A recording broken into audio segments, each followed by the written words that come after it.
اچھا، اس سے آگے انشاءاللہ تربیت کرنے والوں کی ذمہ داری ہے، یہاں سے انشاءاللہ پھر آگے صفحہ نمبر 62 سے آگے پھر انشاءاللہ پڑھیں گے۔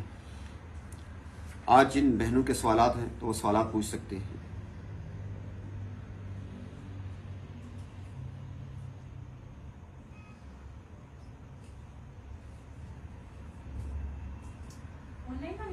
جی جی بول سکتے ہیں، آپ لوگ بھی پوچھ سکتے ہیں جب تک آن لائن والے لکھ رہے ہیں۔ استاد جی میرا یہ سوال ہے کہ ہم اپنے ایمان کو مضبوط سے مضبوط کس طرح بنائیں؟ ماشاءاللہ، بڑا زبردست سوال ہے کہ ہم اپنے ایمان کو مضبوط کیسے بنا سکتے ہیں۔ اپنے ایمان کو مضبوط، ایمان والی مجالس سب سے پہلے نمبر پر۔ ایمان مضبوط، ایمان والے لوگوں کے ساتھ تعلق، ان کی صحبت اختیار کرنے سے ایمان مضبوط ہوگا۔ جہاں ایمان کی باتیں ہو رہی ہیں، جہاں پتہ چلتا ہو کہ ایمان سمجھایا جاتا ہے ایمان چیز کیا ہے۔ آج کل قرآن حدیث کے مجالس، علماء صلحاء کی مجالس کو ہم اختیار کریں گے تو یقینی بات ہے ہمارا ایمان مضبوط ہوگا۔ یہ بہت اچھا سوال ہے۔ میرے پاس اور آپ کے پاس سب سے قیمتی چیز ایمان ہے۔ اتنی قیمتی چیز، اتنی عظیم الشان چیز ہے کہ ہمارے دین میں یہ سکھلایا گیا کہ آگ میں جلنا قبول کر لینا، اپنے ایمان کو کبھی نہ چھوڑنا۔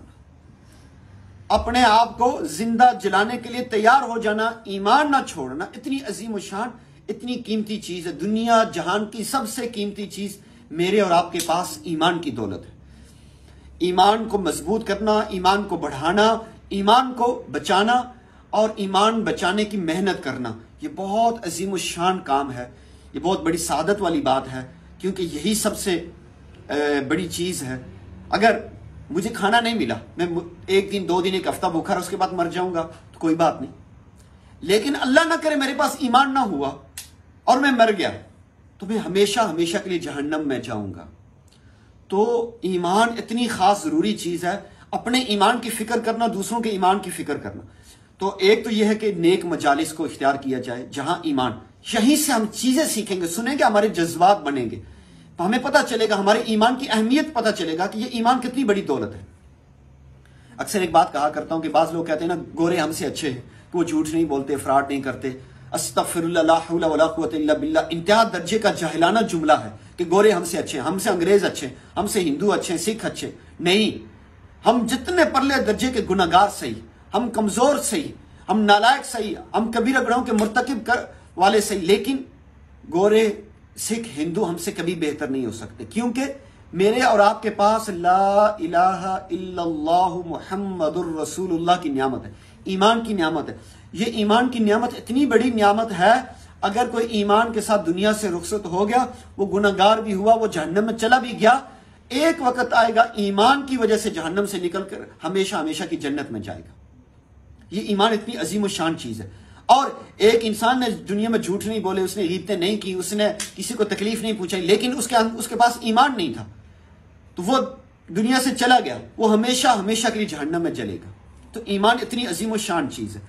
تو ایمان والے لوگوں کے ساتھ، مضبوط ایمان والے لوگوں کے ساتھ اٹھنا بیٹھنا، ان کے ساتھ تعلق رکھنا، جو ہم نے شروع میں بات کی، ایسے لوگوں کو دوست بنانا، ان کے ساتھ محبت کرنا، اس سے ہمارا ایمان آگے دن بدن آگے بڑھے گا، مضبوط ہوگا، پھیلے پھولے گا۔ ایمان کی شمع جو ہمارے اندر ہے، اس کی آگ، اس کی روشنی تیز ہوگی۔ اور دوسرے نمبر پر بار بار اللہ سے مانگنا کہ یا اللہ میرے ایمان کو مضبوط بنا دے، اللہ مجھے ایک صحیح قوی ایمان والا مومن بنا دے، اللہ سے بار بار مانگنا۔ تیسرے نمبر پر ایمان کی نعمت اور جو اللہ نے مہربانی کی ہوئی ہے ہمارے پاس، جو ایمان موجود ہے، ہم کلمہ طیبہ پڑھ کے مسلمان شکر الحمدللہ، ہم گناہگار صحیح، لیکن یہ جو ایمان کی دولت ملی ہوئی ہے صبح و شام، اس پر اللہ کا شکر ادا کرنا۔ کیا کرنا؟ اللہ کا شکر ادا کرنا۔ اللہ، آپ نے مجھے کلمے کی دولت، ایمان کی دولت نصیب فرمائی ہے، میں آپ کا شکر ادا کرتا ہوں۔ ایمان کی دولت پر اللہ کا بار بار شکر ادا کرنے سے ایمان کی دولت بڑھے گی۔ اور ایک دعا ہے قرآن عظیم الشان کی 30 سپارے میں، سورہ آل عمران کی غالباً آیت نمبر 8 ہے، ربنا لا تزغ قلوبنا بعد اذ ہدیتنا وہب لنا من لدنک رحمہ انک انت الوہاب۔ یہ دعا صبح و شام پڑھنے سے ایمان مضبوط بھی ہوتا ہے، ایمان سلامت بھی رہتا ہے۔ ربنا لا تزغ قلوبنا، ربنا لا تزغ قلوبنا بعد اذ ہدیتنا، اے اللہ ہمارے دلوں کو ہدایت ملنے کے بعد، ایمان کی دولت ملنے کے بعد ٹیڑھا نہ کیجیے گا، اس ایمان کے راستے سے ہٹا نہ دیجیے گا، پھیر نہ دیجیے گا۔ ربنا لا تزغ قلوبنا بعد اذ ہدیتنا، ہدایت ملنے کے بعد، ایمان ملنے کے بعد، کلمہ طیبہ کی دولت ملنے کے بعد اللہ میرے دل کو اس ہدایت ایمان کے راستے سے نہ ہٹائیے گا۔ ربنا لا تزغ قلوبنا بعد اذ ہدیتنا وہب لنا من لدنک رحمہ، اللہ اپنی جانب سے مجھے رحمت عطا کر دیجئے گا۔ رحمت میں سب سے پہلی نعمت ایمان ہے، سب سے پہلی نعمت کلمہ طیبہ ہے، اسلام کی دولت ہے۔ انک انت الوہاب، اے اللہ آپ کی ذات ہی عطا کرنے والی ہے، دینے والی ہے، ایمان کے رستے پہ قائم رکھنے والی آپ کی ذات ہے۔ اور ہدایت اور ایمان کے رستے پر استقامت کی دعائیں مانگنے سے اللہ سبحانہ وتعالی ایمان کی دولت کو بڑھاتے ہیں، مضبوط کرتے ہیں۔ ہمارے عمومی طور پر علماء صلحاء مدارس میں جو محنت کی جاتی ہے دعوت و تبلیغ میں، یا لکھ کر یا بول کر، ہمارے علماء جتنی یہ کوشش کر رہے ہیں، یہ اصل میں ایمان بچانے کی ہی کوششیں، محنتیں ہیں۔ تو ہم لوگ ان لوگوں کے ساتھ، ان لوگوں کے معاون بن جائیں، ان کے ساتھ اٹھے بیٹھے، لوگوں کو جوڑیں تاکہ لوگوں کا بھی ایمان بچے گا۔ جب ہم دوسروں کے ایمان کی فکر کریں گے تو یقینی بات ہے ہمارا ایمان بھی مضبوط ہوگا، یہ قوی ہوگا، یہ پھیلے پھولے گا، اس کی روشنی تیز ہوگی۔ اور پھر نیک اعمال کرنے سے، مخلص بن کر، با اخلاق بن کر نیک اعمال کرنے سے، دین کی محنت کرنے سے بھی ہمارا ایمان مضبوط ہوتا ہے۔ ہمیں اللہ کے اوپر ہمارا توکل بڑھنا شروع ہو جاتا ہے، تو پھر ہمارا ایمان بڑھنا شروع ہو جاتا ہے۔ کلمہ طیبہ لا الہ الا اللہ، لا الہ الا اللہ، اس کا ورد کرنے سے، ایک ہے زبان سے پڑھنا، ایک ہے تھوڑی آنکھیں بند کر کے لا الہ الا اللہ، لا الہ الا اللہ، لا الہ الا اللہ، دل کے اوپر ضرب لگانے سے، لا الہ الا اللہ کی ضربیں لگانے سے، صبح اٹھ کے تہجد میں، فجر کے وقت میں لا الہ الا اللہ کی ضربیں لگانے سے ہمارا دل منور ہوگا، ایمان کی تجدید ہوگی اور ہمارا ایمان پھیلے گا، پھولے گا، مضبوط ہوگا۔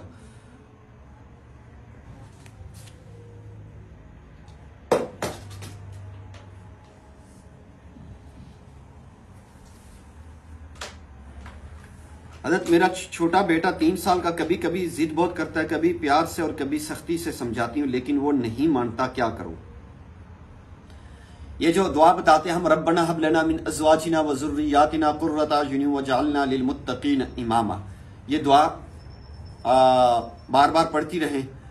یا ہادی یا رحمان یا رحیم یا کریم یا ارحم الراحمین، یہ اللہ پاک کے نام ہے، یا ہادی یا رحمان یا رحیم یا کریم یا ارحم الراحمین، یہ 5 نام اللہ سبحانہ وتعالیٰ کے، اللہ تعالیٰ کو پیارے پیارے اس خوبصورت ناموں سے پکارنا چاہیے۔ ان 5 ناموں کو 111 دفعہ پڑھ کر اللہ سے دعا بھی مانگے اور بچے کے اوپر دم بھی کرے، انشاءاللہ اللہ سبحانہ وتعالیٰ آسانیاں فرما دیں گے۔ باقی 3 سال کا بچہ، وہ سب کے بچے ضد کرتے ہیں،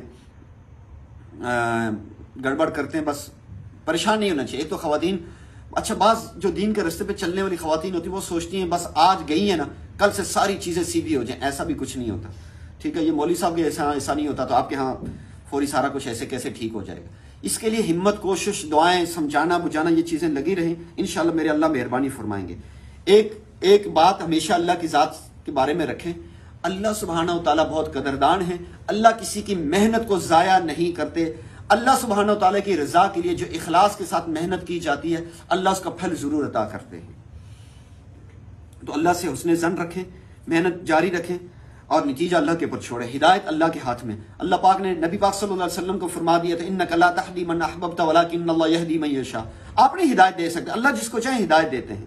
میرے اور آپ کے پاس ہدایت نہیں ہے، ہم اپنے بچوں کو ہدایت نہیں دے سکتے، ہم کوشش کر سکتے ہیں، محنت کر سکتے ہیں، اللہ سے مانگ سکتے ہیں۔ اگلا سوال ہے، کیا عورتوں کے لیے آواز کا پردہ بھی ضروری ہے؟ اگر کوئی نہ کر سکے تو کیا وہ گناہگار شمار ہوگی؟ اچھا، یہ بڑا زبردست سوال ہے۔ عورتوں کے آواز کے پردے کے بارے میں ہمارے حضرات علماء اکرام فرماتے ہیں کہ عورتوں کو آواز کا پردہ کرنا چاہیے، لیکن اس سے کیا مراد ہے؟ جیسے ابھی یہ میں کلاس میں ہوں، پردے کا پورا اہتمام ہے، میرے سامنے خواتین نہیں ہیں، آن لائن ہیں یا آن سائٹ بھی ہیں، میرے سامنے خواتین پردے کے پیچھے ہیں، تو اب پردے کے پیچھے سے اگر کوئی میری مسلمان بہن کوئی طالبہ سوال کر رہی ہے تو وہ سوال کر سکتی ہے، پوچھ سکتی ہے. واٹس ایپ پہ وائس میسج میں مجھ سے کوئی سوال کرنا چاہیں وہ کر سکتی ہیں. بعض دفعہ لکھنا بہت مشکل ہوتا ہے یا بات لمبی ہوتی ہے تو وائس میسج کرنا چاہتی ہیں تو وائس میسج کر سکتی ہیں. نبی پاک صلی اللہ علیہ وسلم سے بھی صحابیات سوال کرتی تھی.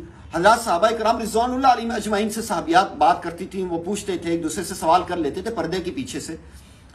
تو اس طرح سے تو بات ٹھیک ہے. لیکن جو آج کل ہمارے معاشرے میں خواتین نے ایک نیا کام شروع کر دیا، اگر دین والی ہیں تو انہوں نے آ کر بیانات یا نعتیں پڑھنا شروع کر دی ہیں، ان کو غیر محرم بھی سن رہے ہیں، تو بالکل غلط ہے. اس کی بالکل شریعت میں اجازت نہیں ہے.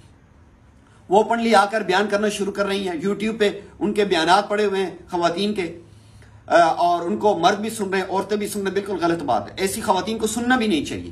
اگر یوٹیوب پر کوئی خواتین آ کر وہ بیانات کر رہی ہیں تو بالکل غلط بات ہے. ہاں آن سائٹ بیانات کر رہی ہیں، ان کی مجلس میں آ کر خواتین سن رہی ہیں تو وہ اچھی بات ہے. خواتین کو بیانات کرنا چاہیے. ہم کہتے ہیں خواتین سیکھیں سکھائیں، یہ بہت اچھی بات ہے. اس سے بڑی آج کے زمانے میں اور اچھی بات کیا ہوگی کہ خواتین دین سیکھ رہے ہیں، آگے سکھا رہی ہیں خواتین کو. لیکن یوٹیوب پہ جا کر، فیس بک پہ جا کر، لائیو جا کر یا بیانات ریکارڈ کروا کے ویڈیوز بنوا کے بھیج رہی ہیں، یہ غلط بات ہے. یہاں ہم کہتے ہیں یہاں پردے کا آواز کا بھی پردہ ہے. اس عورت کو خیال رکھنا چاہیے. نعتیں پڑھ رہی ہیں، نعت پڑھنا ثواب کا کام ہے. ہم خود کہتے ہیں کہ خواتین کو نعتیں سیکھنی چاہیے. گانوں کے بجائے آپ نعت سیکھیں، قرآن سیکھیں، تلاوت کریں، نعتیں پڑھیں، اچھی اچھی حمد پڑھیں، نظم پڑھیں. گانوں کی طرف جو حرام کاری اس کی طرف نہ جائے. لیکن اب یہ جو خواتین آج کل نیا کام شروع ہو گیا ہے کہ خواتین آ کر نعتیں پڑھ رہی ہیں، حرام کاری کر رہی ہیں، جو بغیر پردے کے آ کر نبی پاک صلی اللہ علیہ وسلم کی نعت پڑھ رہی ہیں، مرد بھی سن رہے ہیں، عورتیں بھی سن رہی ہیں. ایسی عورت کے جو نعت پڑھنا یہ حرام کاری ہے. یہ نعت پڑھنا ثواب کا کام اس کے لیے نہیں ہوگا. ثواب کا کام اس کے لیے ہوگا جو ویڈیو نہیں بنا رہی ہیں بلکہ خواتین کے سامنے بیٹھ کر خواتین کو سنا رہی ہیں، یہ ثواب کا کام ہے. اور جو مردوں کے سامنے کر رہی ہیں یہ حرام کاری ہے، ناجائز حرام ہے. اس سے بچنا بڑا ضروری ہے. باقی ضرورت کے مطابق مفتی صاحب ہوں، ڈاکٹر صاحب ہوں، ٹیچر ہوں، کسی سے بھی آپ ضرورت کے مطابق بات کریں. بہت ڈاکٹر مفتی صاحب ہوں، استاد ہوں، کوئی پیار محبت کی باتیں کرنا، یہ چیزیں کرنا یہ بالکل مناسب نہیں ہے. شریعت کی حدود کے اندر رہتے ہوئے آپ بات کر سکتی ہیں، سوال پوچھ سکتی ہیں، فون پہ بھی بات کر سکتی ہیں، وائس میسج بھی کر سکتی ہیں.